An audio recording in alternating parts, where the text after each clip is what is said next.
Council of ministers to advise prime minister? नहीं, to advise president. इस तरह के प्रश्न आएंगे। आप 74 देखेंगे और आपने जैसे ही देखा काउंसिल ऑफ मिनिस्टर्स, आपको लगेगा कि अरे ये एकदम सही है। नहीं, प्रेसिडेंट को देने के लिए होगी council of ministers. 75 other provisions as to ministers, यानी अब और भी प्रोविजंस रहेंगे, इनको कैसे कैसे मिनिस्ट्री वगैरह मिलेगी पीएम के अंदर में, ये आर्टिकल 75 कहता है। Article 76 attorney general for India, एक अटॉर्नी जनरल ऑफ इंडिया होगा, यानी महान्यायवादी, इसको कहते हैं महान्यायवादी। नेक्स्ट है article 77 conduct of business of the government of India, कि किस प्रकार ये जो गवर्नमेंट ऑफ इंडिया है ये इसका कार्य संचालन होगा, क्योंकि काउंसिल ऑफ मिनिस्टर्स हो गई, प्रेसिडेंट हो गए। अब है article 78 duties of PM prime minister as respect the furnishing of information to the president, यानी कि आर्टिकल 74 और article 78 most important. 74 tells about the council of ministers and 78 tells the duties of prime minister is respect the furnishing of information to the president, means राष्ट्रपति को आपके लोकसभा में क्या क्या हो रहा है, मंत्री परिषद क्या क्या कर रही है, ये सब जानकारी कौन देगा? प्राइम मिनिस्टर यानी पीएम।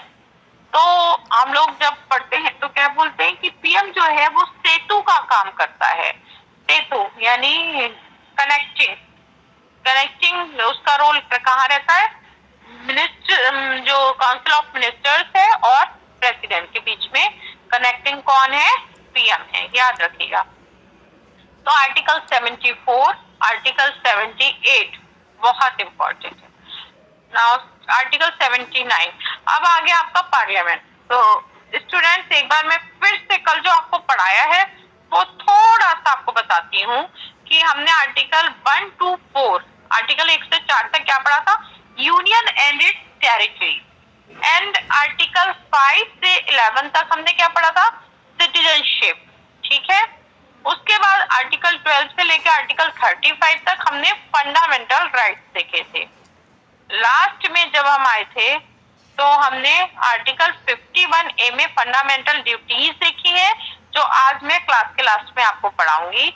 उसके बाद हमने देखा आर्टिकल 52 से शुरू हुआ है प्रेसिडेंट, और 52 से आपके 62 तक प्रेसिडेंट, और 63 से वाइस प्रेसिडेंट शुरू हुआ है, और ये हमारा कहाँ तक है? 73 तक। ठीक है, तो याद रखिएगा ओवरऑल 52 से 73 तक क्या है? प्रेसिडेंट और वाइस प्रेसिडेंट, जिसमें 52 से 62 तक प्रेसिडेंट है और 63 से 73 तक वाइस प्रेसिडेंट है। और आर्टिकल 74 से स्टार्ट होकर आर्टिकल 78 तक क्या है? Union ministers and attorney general of India. Right, अब आती है बारी पार्लियामेंट की।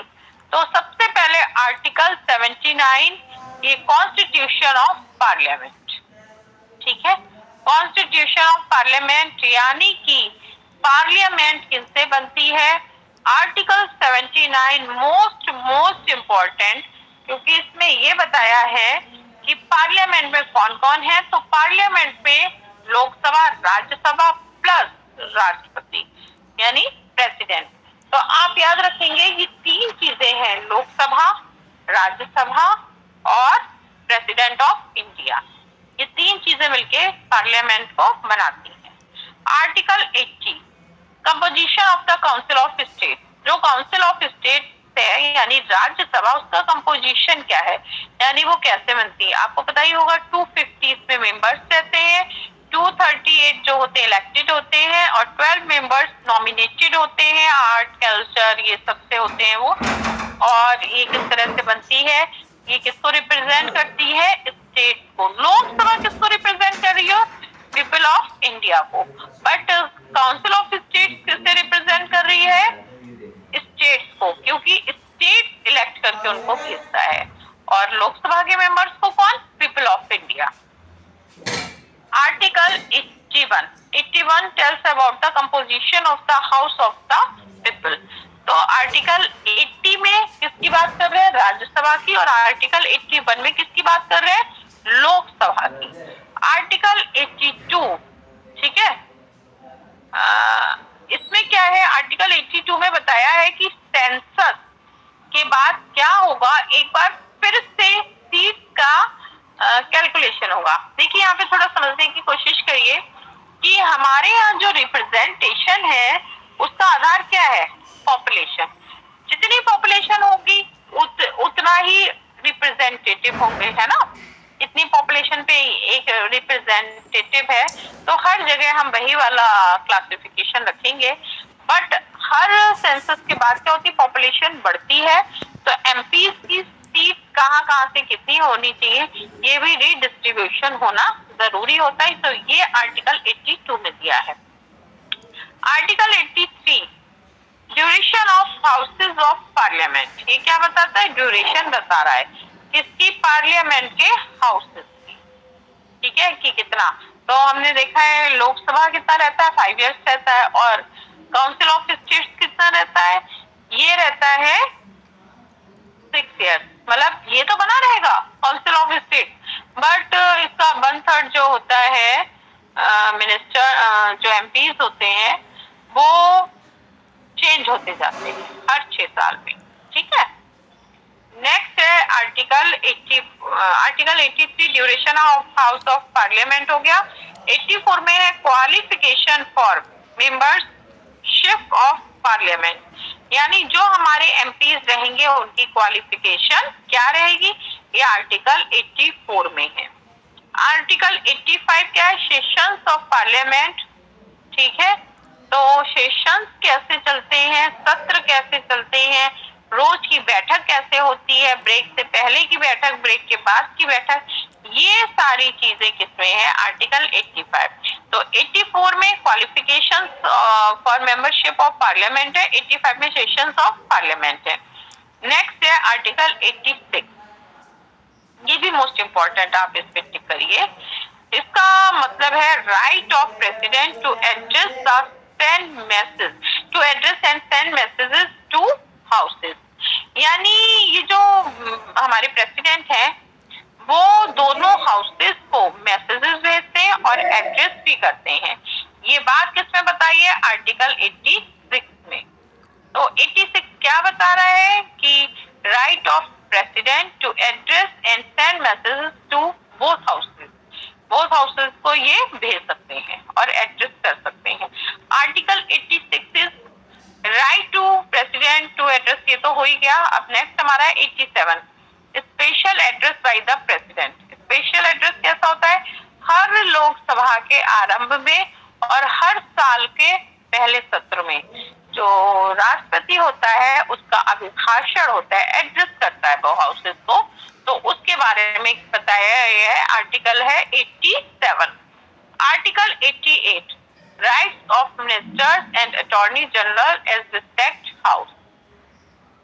इसमें क्या है? कुछ राइट्स बता दिए गए हैं, किसके? एमपीज के और अटॉर्नी जनरल के, ठीक है, तो याद रखिएगा ये आप।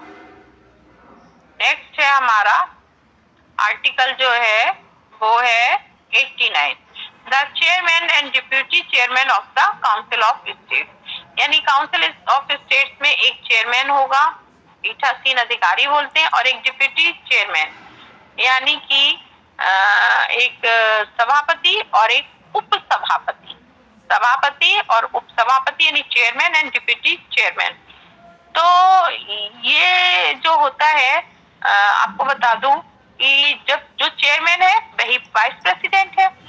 तो जब ये चेयरमैन यानी वाइस प्रेसिडेंट प्रेसिडेंट का रोल प्ले करता है, उसके दायित्वों का निर्वहन करता है, तो उप सभापति यानी वाइस चेयरपर्सन ये फिर जितने भी सेशन लगते हैं उनकी अध्यक्षता करता है, इसके अंडर होता है ये सब, ठीक है। आर्टिकल ये 89 है।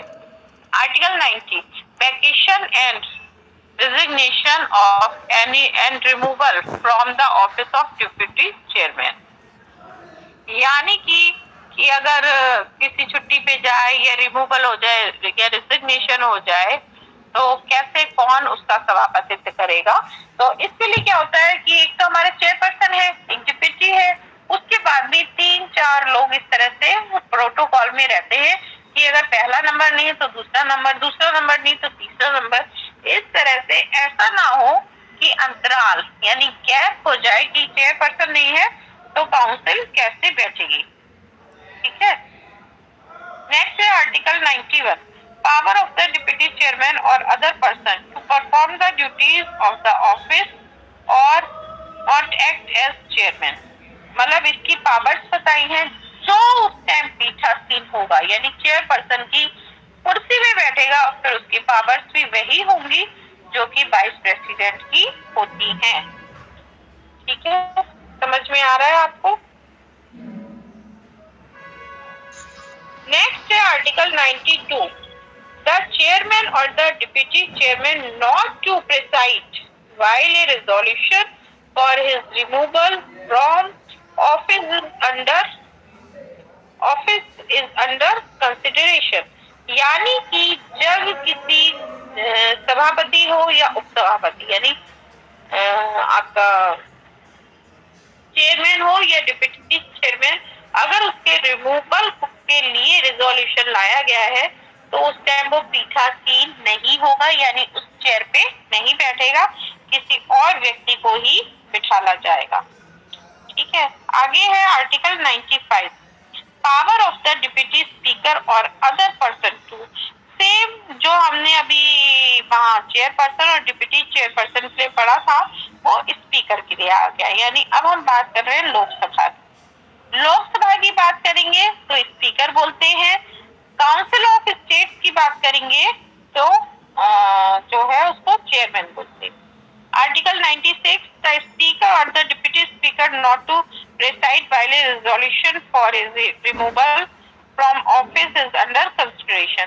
यानी कि आर्टिकल 96 कह रहा है कि जब स्पीकर के लिए हटाने के लिए रिमूवल के लिए रिजोल्यूशन आता है तो वो भी कुर्सी पर नहीं बैठेगा।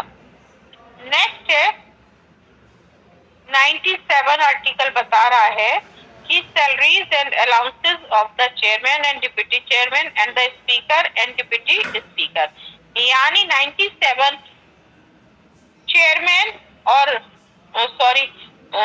चेयरमैन तो बोलते ही हैं हिंदी में इसको सभापति, उपसभापति, स्पीकर और उप स्पीकर, यानी इन चारों के वेतन भत्ते जो है उसकी है। 98 सेक्रेटेरिएट ऑफ पार्लियामेंट, यानी पार्लियामेंट के लिखित कामकाज के लिए सचिवालय भी होगा। आर्टिकल 99 ऑथ और अफर्मेशन बाय, यानी इसके मेंबर्स भी ऑथ लेते हैं, वो आर्टिकल 99 में है। 100 में क्या है? In house power of houses to act vacancies and quorum. ये बात करता है आर्टिकल 100 कि हाउसेस में वोटिंग होती है। बिल्कुल, कोई भी अगर उसमें रिजोल्यूशन आया है तो वोटिंग से ही तो पता चलेगा, उसकी पावर भी है। और कोरम की भी बात करता है कि एक बैठक आयोजित करने के लिए टू ऑर्गेनाइज ए सेशन बैठक एक मिनिमम प्रेजेंस ऑफ एमपीज होना जरूरी है, यानी जिसको कहते हैं कोरम 10%। यदि जो एमपीज की संख्या 250 है तो एटलीस्ट 25% एमपीज वहां होने जरूरी है, तब जाके कोरम होगा। अब हम 100 तक तो पहुंच गए हैं, अब हम 101 से फिर से कर लें या जितना ही रखेंगे? फंडामेंटल ड्यूटीज पढ़ेंगे, बताइए आप लोग जल्दी। नहीं